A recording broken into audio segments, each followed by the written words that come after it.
Hi brothers and sisters, welcome to this new video. இன்னைக்கு GST 2.0 ரீஃபார்ம்ங்கிற ஒரு news எல்லாம் league ஆன உடனே வந்த உடனேயே மார்க்கெட் கேப் அப் ஆச்சு.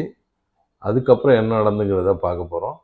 இன்னைக்கு படத்துக்கு வந்து இன்றைய ஒரு ட்ராமா மாதிரி தான். இதுக்கு பேர் வைக்கிறாருந்தா ஜிஎஸ்டி 2.0வும் எஃப்ஐயுடைய விளையாட்டும் கூட வைக்கலாம். ஏன்னு சொன்னால் அவ்வளவு மோசமாக இன்னைக்கு நடந்திருக்கு.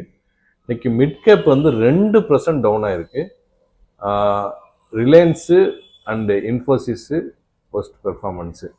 அதே மாதிரி நான் நேற்று 77 ட்ரேடிங் செஷனாக 24,300 24,750 வரை ட்ரேட் ஆகிருக்குன்னு இன்றைக்கி சேர்த்து 78வது நாள் நம்ம கவுண்ட் பண்ணிகிட்டு இருக்க வேண்டியதுதான். சரியா? அதே மாதிரி நிஃப்டி தொடர்ந்து 5 ட்ரேடிங் செஷனாக ஒரு விஷயம் நடக்குது. அது நம்ம கடைசியாக டெக்னிக்கலாக பார்ப்போம். அது என்ன நடக்குது ஏன்னு அதெல்லாம் பார்ப்போம். ரைட்டா?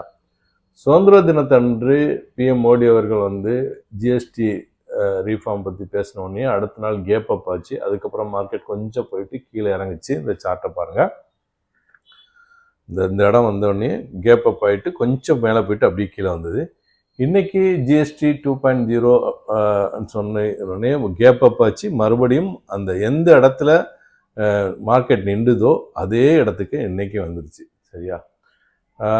இன்னைக்கு என்னால் ப்ரீ மார்க்கெட் ரிப்போர்ட் போட முடியல. அதுக்கு காரணம் சில பர்சனல் விஷயமாக. எனக்கு காலைல நான் ப்ரே பண்ணுவேன் ஒரு 5 o'clock அந்த மாதிரி. அதுக்கப்புறமா ஸ்கூலுக்கு ஒரு 6:30 இந்த மாதிரி பிள்ளைங்களை கூட்டிகிட்டு போவேன். இதுக்கு இடைப்பட்ட நேரத்தில் தான் ஃபுல்லாக அனலைஸ் பண்ணி எழுதி வீடியோ மேக் பண்ணுறேன்.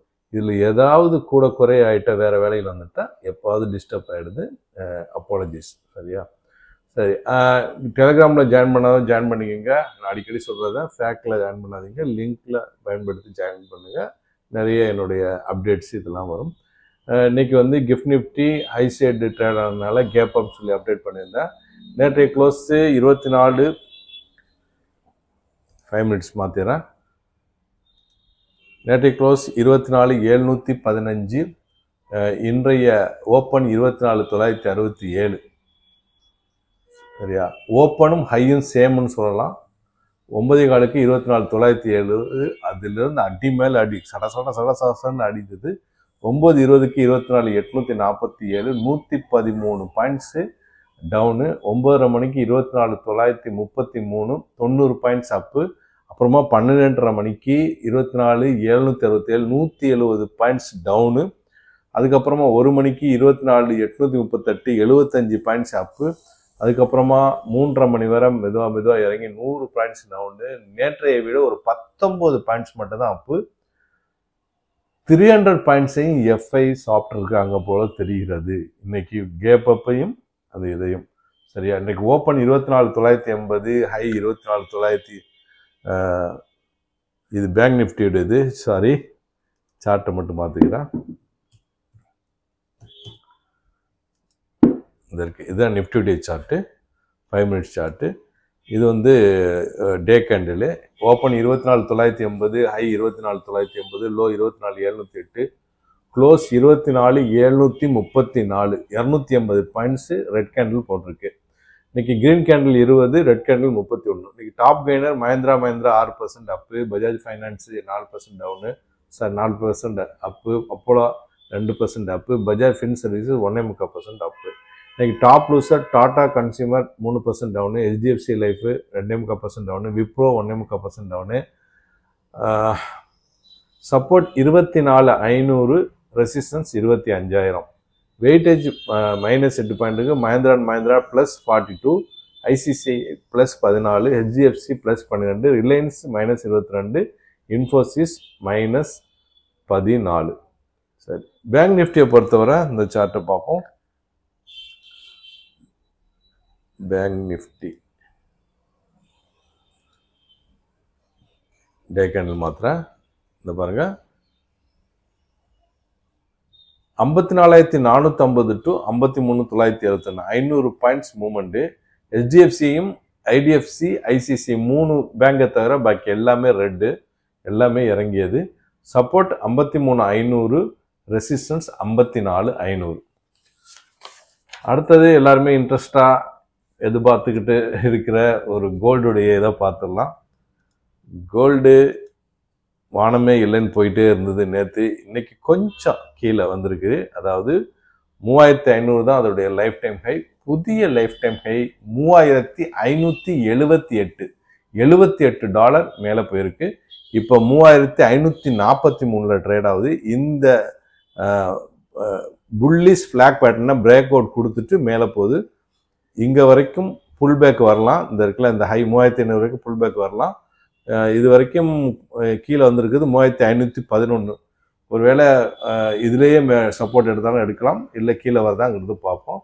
இதற்கான காரணம் ஒரு பிரதர் கூட கேட்டிருந்தாரு, என்ன ரீசன் இருக்கான்னு சொல்லிட்டு. மணி கண்ட்ரோலில் ஒரு நியூஸ் வந்திருக்கு.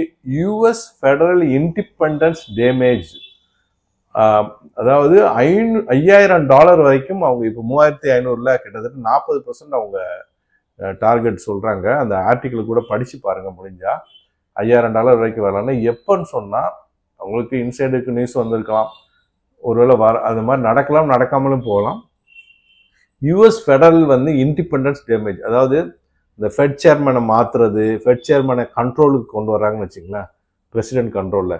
இப்போ இந்தியாவில் வந்து நமக்கு வந்து எலெக்ஷன் இது, அப்புறம் கோர்ட்டு, அப்புறம் இன்னும் பொலிட்டிக்கலு, அப்புறம் வந்து மீடியா, இதெல்லாமே 4 முக்கியமான இதுவாக இயங்குறது. அதை வந்து யாரும் டச் பண்ண முடியாது, அப்படியே இயங்கும்.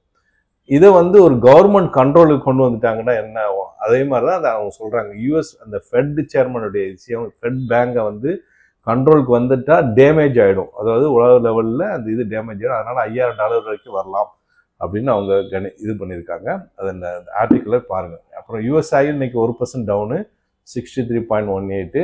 பிட்காயின் 1,11,000 ட்ரேட் ஆகுது. 1,24,514 தான் day life time. Global market Dow Jones flat, S&P 500 0.5% up, Nasdaq 1% up, Europe market 4% up, CSC Italy flat, DX Germany 3/4% up. Asian market Japan Nikkei 1.5% up, Singapore ஸ்டேட் Times 4% up, Hong Kong Hang Seng 1.5% down, Taiwan 4% up, Korea Kospi 0.5% up, SCD composite 0.5% down, Jakarta Indonesia 4% down, Shanghai China 1.25% down. சைனாவும் இன்னைக்கு 1.25% town. இந்தியாவும் இன்னைக்கு மேலேருந்து கீழே வந்திருக்கு. GST நியூஸ்காண்டி மேலே போச்சு, கீழே வந்திருக்கு. ரைட்டா? இன்னைக்கு ஈவெண்ட்ஸ் யூஎஸ் ஏடிபி நான் ஃபார்ம் எம்ப்ளாய்மெண்ட் சேஞ்சு டேட்டா வர வேண்டியிருக்கு. அதே மாதிரி இனிஷியல் ஜாப்லெஸ் கிளைம்ஸு, அப்புறம் S&P குளோபல் சர்வீசஸ் பிஎம்ஐ, அப்புறம் ஐஎஸ்எம் நான் மேனுஃபேக்சரிங் பிஎம்ஐ, அப்புறம் க்ரூட் ஆயில் இன்வென்ட்ரிஸ் வர வேண்டியிருக்குது. எஃப்ஐடிஐ டேட்டா பொறுத்தவரை டெய்லி பார்த்துட்டு இருக்கோம். அவங்க மெதுவாக மெல்ல மெல்ல பணயம் என்ற கதை மாதிரி டெய்லி 1500 கோடி அந்த ரேஞ்சில் விற்றுக்கிட்டே போகிறாங்க. முன்னாடி 50,000 கோடி போன மாதத்தில் விற்றாங்கிறது நமக்கு தெரிஞ்ச விஷயம்தான். ஆப்ஷன் செயினை பொறுத்தவரை இதை பாருங்கள். 24,500 அண்ட் 24,600 ஒரு சப்போர்ட் ஜோனில் நல்ல ஒரு ஓப்பன் இன்ட்ரெஸ்ட் இருக்குது. அதை விட்டுட்டு மேலே 24,800, 900, 25,000, 25,100, 25,200, 25,300 எல்லாமே அதிகமான ஓப்பன் இன்ட்ரெஸ்ட் இருக்குது நம்ம பார்க்குறோம். சரி, இப்போ முக்கியமாக நியூஸ் பார்த்துலாம். இன்னைக்கு மணிக்கணக்கில் இருந்திருக்கு. ஓயிலே வந்து 77% ரேலி, இன்னைக்கு 8% டவுன் ஆகிருக்கிறது.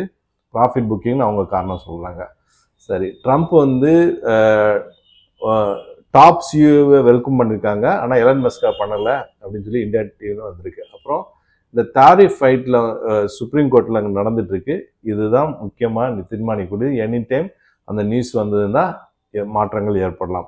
அப்புறம் வந்து ரஷ்யா வந்து ரஷ்யாவுக்கு மட்டும் நீங்கள் ஏன் சேங்ஷன் பண்ணல, அதாவது நமக்கு 25%, 50% பெனால்ட்டி போட்டாக்கல இந்தியாவுக்கு, ஏன் ரஷ்யாவுக்கு போட்டு செய்தியாளர் கேட்டதுக்கு கெட் நியூ ஜாப் அப்படிங்கிற ஒரு வார்த்தையை சொல்லியிருக்கிறதாக இந்துஸ்தான் டைம்ஸ், என்டிடிவி இதில் வந்திருக்கு. அப்புறம் வந்து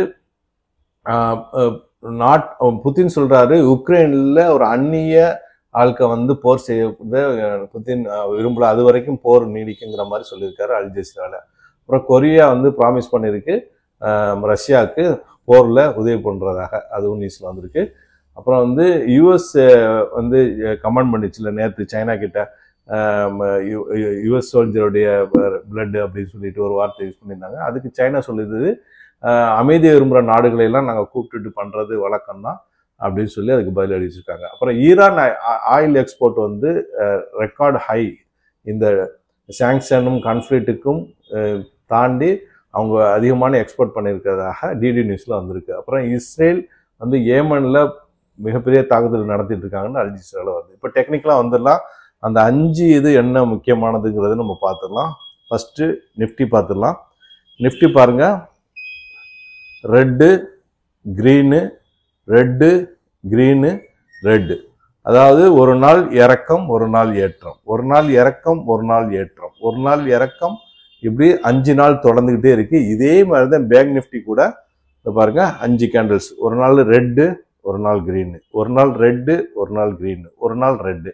சரி, இது ஏன்? இது ஏற்கனவே நம்ம அனலைஸ் பண்ணதான்.